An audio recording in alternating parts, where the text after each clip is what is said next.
నమస్తే, నేను మధు. మోహన్ భగవత్ ని టాలీవుడ్ పెద్దలు కలిశారు. ఎందుకు కలిశారు? వారి మీటింగ్ వెనుక జరిగినటువంటి చర్చ ఏంటి? ఈ రోజు మనం తెలుసుకుందాం. ప్రస్తుతం మనతో పాటు ఉన్నారు సీనియర్ జర్నలిస్ట్ సిఎస్ రావు గారు. వారిని అడిగి మరిన్ని విషయాలను తెలుసుకుందాం. నమస్కారం సార్. నమస్తే సార్, మోహన్ భగవత్ ని టాలీవుడ్ పెద్దలు కలిసినట్టు తెలుస్తోంది. దాని వెనక కారణం ఏంటి సార్? సో మోహన్ భగవత్ గారు ఆర్ఎస్ఎస్ చీఫ్. ఆయన హిందూ ధర్మం, సంస్కృతి, సాంప్రదాయాలు వీటన్నిటి గురించి ఎక్కువగా మాట్లాడుతూ ఉంటారు. ప్లస్ ఆర్ఎస్ఎస్కి సంబంధించినటువంటి వాళ్ళ పద్ధతులు ఎన్ని ఉంటాయి కదా, వాటిని ప్రచారం చేస్తూ ఉంటాడు ఆయన. బీజేపీకి వెన్నుముక ఆర్ఎస్ఎస్ అనేది అందరికీ తెలిసినటువంటి విషయమే. గతంలో బీజేపీ వాళ్ళు తెలంగాణకు వచ్చినప్పుడు కానీ లేదంటే వీలున్నప్పుడు సినిమా వాళ్ళని పిలుచుకొని మాట్లాడటము, లేదంటే వచ్చినప్పుడు కలవడము ఏదో ఒకటి జరిగేది. ఆ సందర్భంగా అనేక సార్లు ఇప్పుడు అమిత్ షా గారిని జూనియర్ ఎన్టీఆర్తో సహా అనేక మంది కలవడం జరిగింది హైదరాబాద్ వచ్చిన ఎలక్షన్ ముందు ఇదంతా కూడా. అయితే ఇప్పుడు మోహన్ భగవత్ గారు రంగంలో దిగారు. ఇప్పుడు ఎలక్షన్స్ ఏం లేవు, అయినా కానీ రంగంలో దిగారు. ఎందుకు రంగంలో దిగారు ఆయన? ఇప్పుడు సినిమాకు సంబంధించిన టాలీవుడ్ పెద్దల్ని మరి పిలిచారో లేకపోతే వీళ్ళు పోయి కలిశారో స్పష్టత లేదు, కానీ మొత్తానికి కలిశారు. కలిసిన వాళ్ళలో పెద్ద పెద్ద నిర్మాతలు, డైరెక్టర్స్ వీళ్ళున్నారు. వీళ్ళకి ఆయన చెప్పినటువంటిది ఏంటంటే సంస్కృతి సాంప్రదాయాలకు అనుగుణంగా మీరు సినిమాలు తీయండి అని ఆయన ఏదో డైరెక్షన్ ఇచ్చారని చెప్పేసి వాళ్ళ పేపర్లో వచ్చినటువంటి న్యూస్.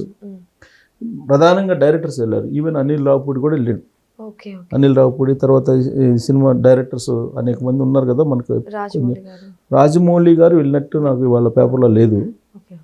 రాజమౌళి గారు అంతకుముందు కలిశారు, బీజేపీ వాళ్ళతో టచ్లో ఉన్నారు. బీజేపీ వాళ్ళ ఫాదర్ కూడా రాజ్యసభ ఏదో ఇచ్చారు కదా. సో కాదు, రాజమౌళి గారు టచ్లో ఉన్నారు, జూనియర్ ఎన్టీఆర్ టచ్లో ఉన్నారు బీజేపీ తోటి. రామ్ చరణ్, ఉపాసన వీళ్ళు పోయి నరేంద్ర మోడీ గారిని కలిశారు. ఇవన్నీ జరుగుతూనే ఉన్నాయి. అయితే ఇప్పుడు డైరెక్టర్స్ ఎవరైతే ఉన్నారో వీళ్ళని, ఇప్పుడు పవన్ కళ్యాణ్ గారి దగ్గర ఉంటారు కదా అతను డైరెక్టర్, ఇప్పుడు ఆయన కూడా వెళ్ళారు. సో వీళ్ళందరూ కూడా ప్రధానమైనటువంటి వాళ్ళు డైరెక్టర్స్, నిర్మాత సురేష్ బాబు నిర్మాత, వీళ్ళందరూ కలిశారని చెప్పి వాళ్ళు వచ్చినటువంటి న్యూస్. అయితే ఓవరాల్గా వాళ్ళు చెప్పింది ఏంటంటే సినిమాకు సంబంధించినటువంటి మాధ్యమం అనేది బలమైనటువంటి మాధ్యమం. దాంట్లో మనం చూపించేటువంటి దృశ్యాలు కానీ మనం చూపించేటువంటి పదజాలం కానీ ఇవి సమాజాన్ని ఇన్ఫ్లుయెన్స్ చేస్తాయి. కాబట్టి మీరు రాబోయేటువంటి రోజుల్లో హిందూ కోణం నుంచి, హిందుత్వం నుంచి, సంస్కృతి సాంప్రదాయాలు కోణం నుంచి మీరు సినిమాలు తీయండి, సమాజానికి ఉపయోగపడేటువంటి సినిమాలు తీయండి అనేటువంటి ఒక డైరెక్షన్ ఇచ్చారని చెప్పి తెలుస్తుంది. కాబట్టి ఇది ఎందుకు ఇచ్చారంటే ఇలాంటి డైరెక్షన్. ఇప్పుడు బాహుబలి సినిమా నరేంద్ర మోడీ గారు చూశారని చెప్పి ఆయన ట్వీట్ చేశారు అప్పట్లో. పుష్ప సినిమా ఇది సమాజానికి ఏం పనికి వస్తుందని చెప్పేసి గరికపాటితో పాటు గరికపాటి నరసింహరావు గారితో పాటు అనేక మంది అసలు విమర్శించారు. ఆ సినిమాని కలెక్షన్స్ రాబట్టచ్చు అంతా పక్కన పెడితే, పుష్ప సినిమా సంబంధించి పుష్ప 2 కానీ ఇవన్నీ ఏంటి, ఎర్రసందును స్మగ్లింగ్ సంబంధించినటువంటి వ్యవహారాలు, ఎలా స్మగ్లింగ్ చేయాలి, స్మగ్లింగ్ చేసేవాడిని హీరోగా చూపించినటువంటి సినిమా అది.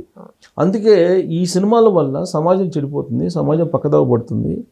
విలనిజాన్ని హీరోయిజంగా భావిస్తూ ఉన్నారు. కాబట్టి మీరు సబ్జెక్ట్ ఎన్నుకునేటప్పుడు కానీ మీరు టేకింగ్లో కానీ సమాజానికి ఒక మంచి డైరెక్షన్ ఇచ్చేలాగా మీరు ఉండండి అని చెప్పేసి ఆయన ఏదో సందేశం ఇచ్చారని చెప్పి తెలుస్తుంది.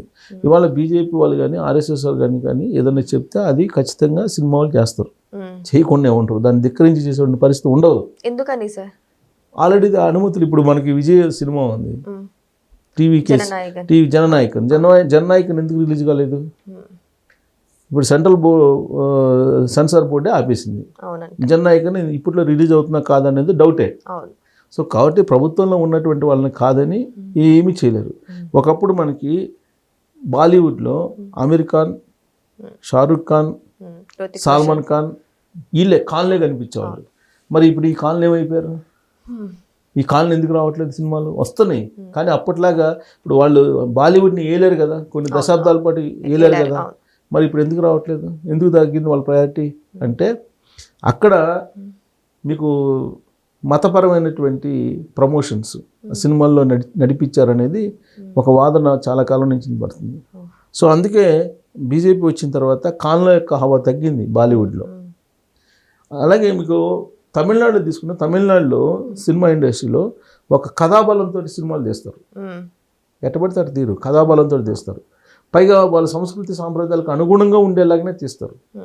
ఒక్క తెలుగు ఇండస్ట్రీలో మాత్రమే ఎట్టబడితే అట్ట సినిమాలు హీరోని బట్టి కథలు రాస్తారు. కథను బట్టి హీరో కాదు, హీరోని బట్టి కథలు రాస్తాడు. అలాగే కర్ణాటకలో కూడా అంతే. కర్ణాటకలో కూడా వాళ్ళ సంస్కృతి సాంప్రదాయాలకు అనుగుణంగా తీస్తారు. బట్ మలయాళం మళ్ళీ డిఫరెంట్.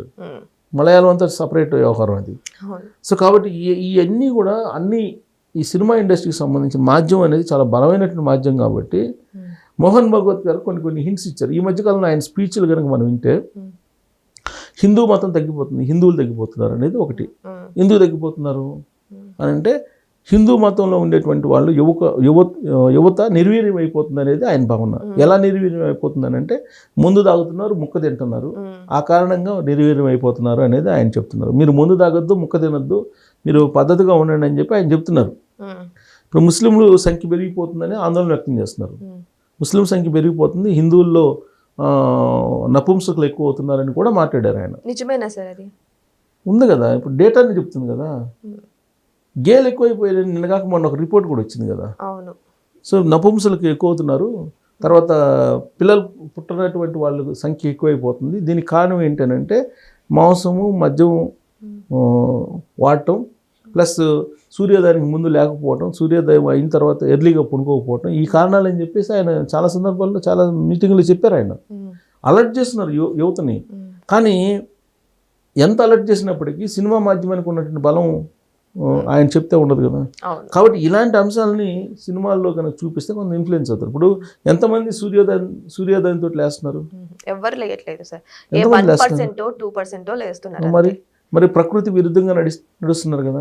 గతంలో ఎప్పుడు కూడా భారతదేశంలో ప్రకృతికి విరుద్ధంగా నడిచేటువంటి సంస్కృతి సాంప్రదాయాలు ఉండేవి కాదు.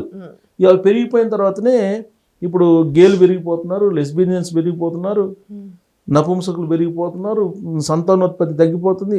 మొత్తం ఆందోళనే కదా సంతానోత్పత్తి తగ్గిపోతుందని. ఇప్పుడు మొత్తం అదే కదా, గవర్నమెంట్లు కూడా ప్రోత్సాహాలు ఇస్తుంది, మీరు పిల్లల్ని కానండి అని చెప్పి. ఏంకంటారు, వాళ్ళు వచ్చి కంప్యూటర్ ముందు కూర్చుంటారు, వాళ్ళ పని వాళ్ళు చేసుకుంటారు. ఇప్పుడు మరి విడాకులు ఎందుకు పెరిగిపోతున్నాయి చెప్పండి, విడాకులు పెరిగిపోతున్నాయి. ఇవన్నీ ఆయన మాట్లాడారు, చాలా మాట్లాడారు.